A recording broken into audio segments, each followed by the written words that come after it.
पहिला प्रश्न जो आहे, डायबिटीसला मासे कुठले चालतात?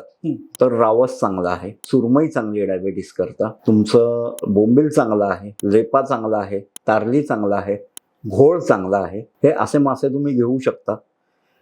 आणि चालणार कुठलं नाही असं स्पेसिफिक नाहीये. बेसिकली सगळे चालते. फक्त डायबिटीसला तुम्हाला काळजी घ्यायची की आपण पटकन मासा म्हणलं की फिश फ्राय खातो, सो तो तेलात फ्राय झालेला आहे. त्यामुळे डायबिटीसला ते नको. अच्छा, तुम्ही करी खा, कालवण बनवून खा, किंवा थोडंसं थिक ग्रेव्ही बनवून खा, त्यात व्हरायटी ठेवा. तळलेला खा पण खूप नकोय, नाहीतर मग त्या डायबिटीसला काहीच फरक पडणार नाही, कारण तेलामुळे कार्बोहायड्रेट वाढणार आहेत. फिश फ्राय करायची पद्धतच शॅलो फ्राय. तुम्ही जे म्हणलं डीप फ्राय, ती फिशची भजी करण्याचा प्रयत्न केलाय. हो, कारण बऱ्याच ठिकाणी आपण बघतो भजी झाली. प्रॉन्स कोळीवाडा ही एक कॉमन डिश आहे की ती म्हणजे लोक इतकी आवडीने खातात, पण त्यांना हे कळत नाही की बाबा हे डीप फ्राय केलेलं आहे. नाही, म्हणजे मासा डीप फ्राय मासा होतच नाही सर, करूच नाही. कारण तुम्ही कोकणात जा किंवा कुठेही जा कोस्टल भागात, तुम्हाला ऑलमोस्ट रोस्ट केलेला मासा असतो तो. बरोबर. शॅलो फ्राय म्हणजे काय, तर तव्यावर थोडंसं एक चमचाभर तेल टाकून फक्त तो रोस्ट करायचा आहे. तो मासा चिकटू नये एवढंच तेल ठेवायचंय. त्यामुळे तीच प्रॉपर पद्धत आहे. ओके. आता दुसरं तुम्ही म्हणालात केळीच्या पानात, ती एक सुंदर पद्धत आहे.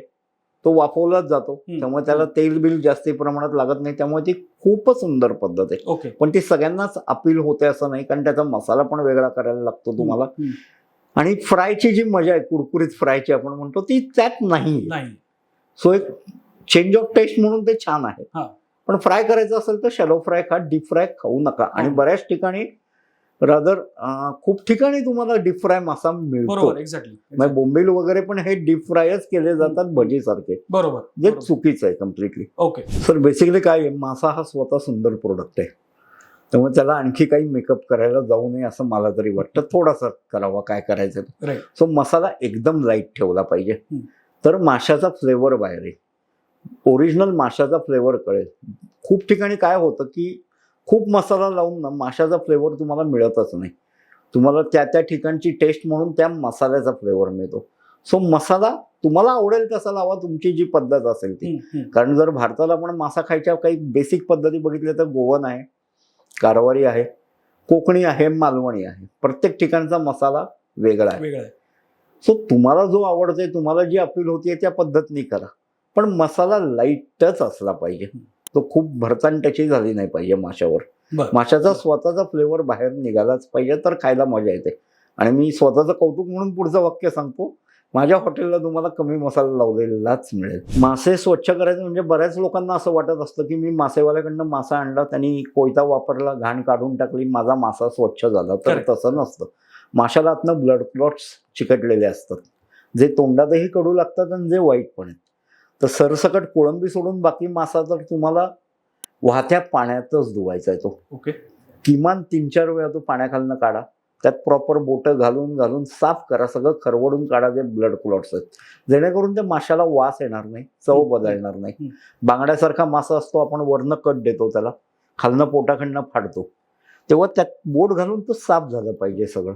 आता कोळंबीचा प्रश्न. तर कोळंबीला बॅक साईडला, काही काही कोळंब्यांना फ्रंट साईडला पण धागा असू शकतो. अच्छा. कोळंबी दोन्ही साईडनी चेक झालेली उत्तम. ओके.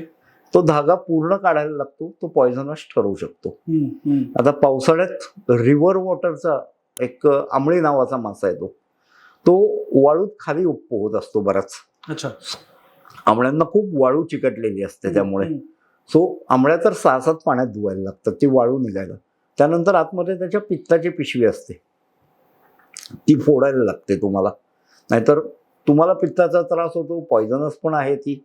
सो प्रत्येक माशाची साफ करण्याची वेगळी पद्धत आहे, त्या माशाची ती माहिती असली पाहिजे तुम्हाला. तुम्ही याच पद्धतीने आंबळी साफ करायला गेलं तर पित्ताची पिशवी तशीच राहील, किंवा कोळंबीला तुम्हाला काहीच दिसणार नाही. तो धागा त्याचा आतमध्ये, तो तुम्हाला काढायची माहिती पाहिजे. त्यामुळे प्रत्येक मासा एका सरधोपट पद्धतीने तुम्हाला साफ नाही करता येणार, प्रत्येकाला वेगळे. तुम्ही सुरमई कट पीस आणता, बऱ्याच वेळेला तुम्ही पीस कट करून आणलाय, तुम्ही पाण्याखाली छान धुतलात, पण त्याला जिथं मध्ये त्यांनी घाण काढलेली असते तिथे एक गोळा तयार झालेला असतो. त्या गोळ्यात जे चिकटलेले ब्लड क्लॉट्स असतात तेही तुम्हाला काढायला लागतात.